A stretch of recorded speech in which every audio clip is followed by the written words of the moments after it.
জঙ্গলমহলের ঝালদা বাগমুন্ডি এলাকায় রয়েছে বন্যপ্রাণীর আতঙ্ক। এলাকায় রয়েছে হাতির দল। জঙ্গলমহলের বান্দোয়ান, বলরামপুর, ঝালদা, বাগমুন্ডি, কোটশিলায় নয়, জেলা জুড়ে মাধ্যমিক পরীক্ষার্থীদের জন্য ৩৫টি গাড়ির ব্যবস্থা করেছে বন দফতর। ঝালদা বন দফতরের উদ্যোগে ব্যবস্থা করা হয়েছে ৩টি বাসের। পরীক্ষার্থীরা যাতে বাড়ি থেকে নির্বিঘ্নে পরীক্ষা কেন্দ্রে পৌঁছে পরীক্ষা দিয়ে আবার বাড়ি ফিরতে পারে তার জন্য সতর্ক বন দফতরের কর্মীরা। এছাড়াও জঙ্গল লাগোয়া এলাকায় 25টি চেকপোস্টের ব্যবস্থা করা হয়েছে। এই চেকপোস্টে রয়েছেন বন দফতরের কর্মীরা। সব মিলিয়ে বাঘ, হাতি সহ বন্যজন্তুর উপদ্রবকে পাশ কাটিয়ে যাতে পরীক্ষার্থীরা নিশ্চিন্তে এবং নির্বিঘ্নে পরীক্ষা দিতে পারে তার জন্য সব রকম ব্যবস্থা নিয়েছে পুরুলিয়ার বন বিভাগ। হাই স্কুল থেকে আসছি। আমাদের স্কুলে বন এলাকার মধ্যে পড়ে, তাই বনের মধ্যে পশু উপদ্রব থাকার জন্য বন দপ্তর থেকে আমাদের বাস দেওয়া হয়েছে। এই বাসে আমরা যাতায়াত করছি, তাতে অনেক সুবিধা হচ্ছে, নিরাপদে আমরা যাতায়াত করতে পারছি। ওখানে অনেক অসুবিধা আছে, বন পশু আর হেরিপেরিগুলা সবসময় হঠাৎ বেড়ায়, হাতিরও একটু বেশি আছে। আর কিনা এলো মানে পাহাড় পর্বতের জঙ্গলের মধ্যে আমার ওখানে পরীক্ষা দিচ্ছে, তো তারা অসুবিধার জন্য ফরেস্ট ডিপার্টমেন্ট থেকে যে বাস দিয়েছে এটা খুব উত্তম করেছে আর কি। বন দপ্তর বলতে আমাদের বিশেষ করে ঝালদা 1 নম্বর ব্লকের যে খামার বিট অফিস রয়েছে, সেখানে আমাদের প্রত্যেক বছরের নয় এবছরও মাঠারি খামার অঞ্চল থেকে খামার হাই স্কুল থেকে একটা মহিলাদের জন্য এবং পুরুষদের জন্য দুটা বাস এবং রামাশ্রম থেকে একটা বাস দিয়েছে। তাতে এলাকার যে পশু আমাদের বিশেষ করে বন্য জন্তু থেকে ছেলা অনেকটাই মানে সুবিধা মতো যাতায়াতের একটা সুবিধা হয়েছে এবং এলাকার মানুষ তাতে গর্ব প্রকাশ করছে যে এটা ফরেস্ট ডিপার্টমেন্টের খুবই একটা গুরুত্বপূর্ণ ভূমিকা। কী ব্যবস্থা করেছেন আপনারা? প্রথমেই আমি সমস্ত মাধ্যমিক পরীক্ষার্থীদের শুভেচ্ছা জানাই।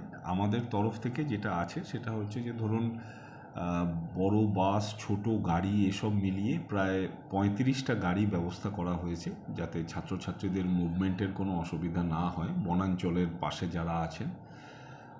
দ্বিতীয় হচ্ছে 14টা র্যাপিড রেসপন্স টিম RRT, তারা সবসময়ের জন্য রেডি আছেন, কোথাও কোনো অসুবিধা হলে তারা সেখানে সাথে সাথে ব্যবস্থা নেবেন।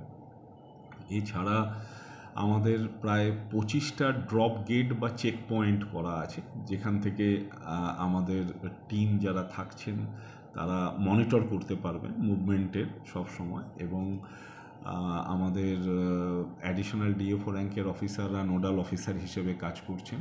এনাদের সাথে ফিল্ডে রয়েছেন প্রায় 15 জন রেঞ্জ অফিসার, 42 জন বিট অফিসার এবং শতাধিক স্টাফ, সব মিলিয়ে ফিল্ডে ডিপ্লয়মেন্ট আছে। এটা আমি গোটা পুরুলিয়া জেলার জন্যই বললাম। মূলত কোন জায়গায় বেশি নজর দেওয়া হচ্ছে?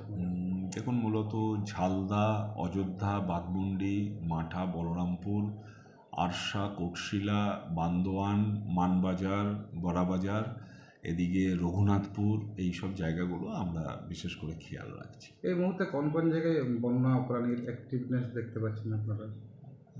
দেখুন, হাতির মুভমেন্ট বা অন্যান্য প্রাণীর মুভমেন্ট তো আছেই, বন্য প্রাণী মুভমেন্ট সব জায়গাতেই আছে। তো সেই জন্যই আমরা ঝালদা, অযোধ্যা এই দিকটা, বান্দোয়ান, বড়াবাজার, মানবাজার এই দিকগুলো এবং রঘুনাথপুর এই জায়গাগুলোতে আমরা বিশেষ ব্যবস্থা রেখেছি। ডিলাক্স রুম এবার পুরুলিয়াতে। পুরুলিয়া শহরের নামোপাড়াতে অবস্থিত হোটেল পিনাকি সদনে। হোটেল পিনাকি সদনের নতুন সংযোজন ডিলাক্স রুম। এখানে আপনি পেয়ে যাবেন deluxe room, AC room, non AC room, রয়েছে পর্যাপ্ত পরিমাণে পার্কিং এর ব্যবস্থা, রয়েছে ম্যারেজ হল, সঙ্গে রয়েছে ডাইনিং হল। বিবাহ, অন্নপ্রাশন এবং যে কোনো সামাজিক অনুষ্ঠানের জন্য আজই যোগাযোগ করুন হোটেল পিনাকি সদনে। পর্যটকদের জন্য রয়েছে বিশেষ ব্যবস্থা। পুরুলিয়া রেল স্টেশন এবং পুরুলিয়া বাস স্ট্যান্ড থেকে নিজের গাড়িতে করে নিয়ে আসা এবং পুনরায় পৌঁছে দেওয়া। সঙ্গে রয়েছে পুরুলিয়ার পর্যটন কেন্দ্রগুলি ঘোরানোর ব্যবস্থা। হোটেল পিনাকি সদন, নামোপাড়া, পুরুলিয়া।